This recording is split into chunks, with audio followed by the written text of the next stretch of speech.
Assalamualaikum warahmatullahi wabarakatuh. Nama saya Rina Manahaidina. Kali ini saya akan membahas mengenai cara 5, yaitu sistem pelumasan dan pendinginan. Fungsi sistem pelumasan.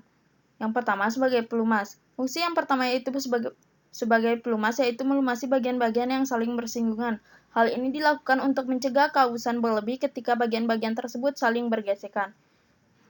Yang kedua, sebagai pendingin, minyak pelumas akan mengalir ke seluruh sistem atau bagian di dalam mesin yang bergerak. Komponen yang bergerak dan saling bergesekan tersebut akan menimbulkan panas.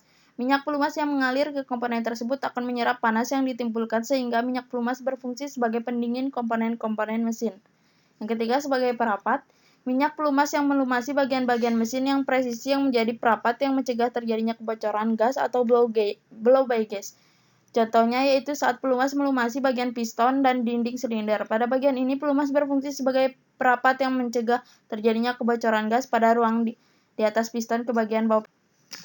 Ketiga, yang keempat, sebagai pembersih. Komponen di dalam mesin kebanyakan terbuat dari bahan logam sehingga bila komponen-komponen tersebut saling bergesekan, maka akan menimbulkan kausan.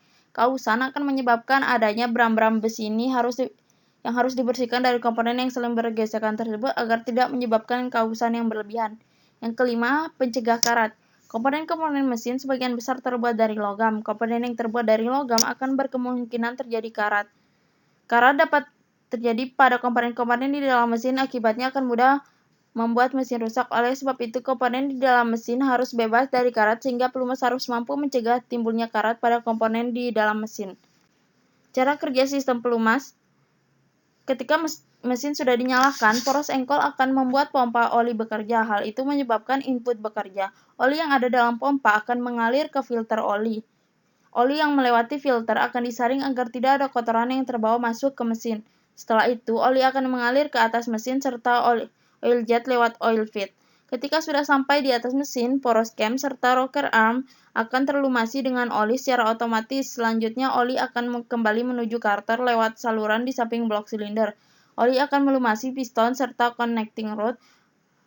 Pada poros engkol ada sebuah komponen yang bernama wake balance. Saat poros engkol bekerja, oli yang berasal dari carter akan diubah oleh wake balance sehingga menyebar ke seluruh mesin.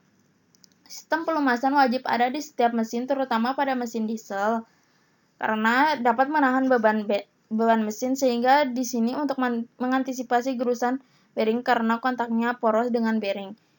Dapat mengendalikan terjadinya getaran. Jadi, di sini mempunyai aspek yaitu menjaga kelemahan bahan karena beban-beban ekstra yaitu dari getaran-getaran mesin.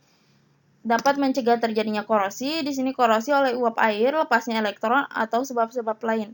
Dapat meredusir terjadinya noise. Dapat mempertahankan koefisien gesek, dapat mengendalikan terjadinya panas, dapat mengendalikan terhadap kehausan bagian-bagian karena proses.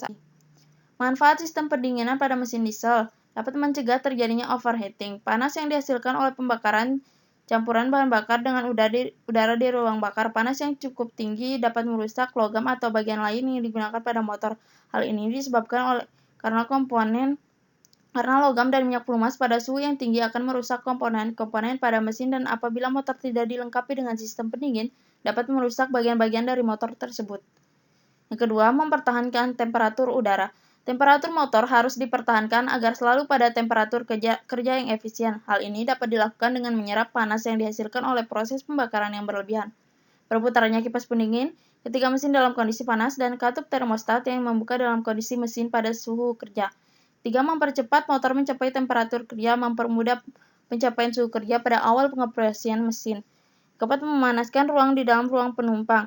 Memanaskan ruangan di dalam ruang penumpang berlaku pada negara-negara yang memiliki sistem dingin. Apa yang terjadi jika sistem pendingin tidak berjalan sebagaimana mestinya? Jika sistem pendingin tidak berjalan sebagaimana mestinya, maka akan menyebabkan kerusakan pada sejumlah komponen pendingin bahkan yang lebih parahnya lagi, mesin akan mati secara tiba-tiba dan akan sulit dinyalakan.